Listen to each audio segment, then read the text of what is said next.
నువ్వు రోజు తినే ఫుడ్‌లో ఒక స్లో అండ్ టాక్సిక్ పాయిజన్ అనేది కన్జంప్షన్ చేస్తున్నావని చెప్తే నమ్ముతావా? ఆయన ముచ్చటొచ్చేసి ఏంటిదంటే రైతులు తమ పత్తి మిల్‌లో ఏసిన తర్వాతకి దూదిని అండ్ గింజలనైతే సెపరేట్ చేస్తారు.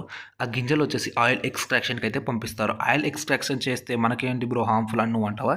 అయితే ముచ్చటొచ్చేసి ఏందంటే ఈ రైతులు పండించే పద్ధతులొచ్చేసి బీటీ పద్ధతులు. ఆ బీటీ పద్ధతులంటే జెనెటికల్లీ మోడిఫైడ్ సీడ్స్ అనమాట. జెనెటికల్లీ మోడిఫైడ్ సీడ్స్ అనేది మనం తినడం వల్ల మన బాడీలో ఎంతో హార్మ్‌ఫుల్ యాక్టివిటీస్ అనేది డెవలప్ అయితాయి. సో, ఈ ఆయిల్ మనం రోజు రెగ్యులర్‌గా ఇంట్లో యూజ్ చేయకపోయినా సరే, మనం తినే ప్యాకేజ్డ్ ఫుడ్ ఇండస్ట్రీలో ఆ ఇండస్ట్రీ వాళ్ళైతే యూజ్ చేస్తారు. ఎందుకంటే కాస్ట్‌లో తక్కువలో వస్తుంది. సో, ఇలాంటి ఆయిల్ అనేది వాళ్ళు యూజ్ చేస్తారు. అండ్ ప్రాబ్లమ్ నెంబర్ 2 వచ్చేసి ఏందంటే ప్రపంచంలోనే అతి విషపూరితమైన పురుగు మందులు వాడి పండించే పంట పత్తి పంట. సో, ఇది ఆయిల్ ఎక్స్‌ట్రాక్షన్‌లో యూజ్ చేయడం వల్ల దాని నుంచి వచ్చే కొన్ని కెమికల్స్ అనేది ఆయిల్‌లో మిక్సప్ అయితాయి. సో, దీనివల్ల కూడా మనకి ఎంతో హార్మ్‌ఫుల్ అనేది మన బాడీలో అయితుంది. అండ్ థర్డ్ వన్ వచ్చేసి ఏంటంటే ఆయిల్ ఎక్స్‌ట్రాక్షన్ చేసిన తర్వాతకి అనేది ఒక చెక్ వస్తుంది. ఆ చెక్ వచ్చేసి ఏంటిదంటే పత్తి పీడు.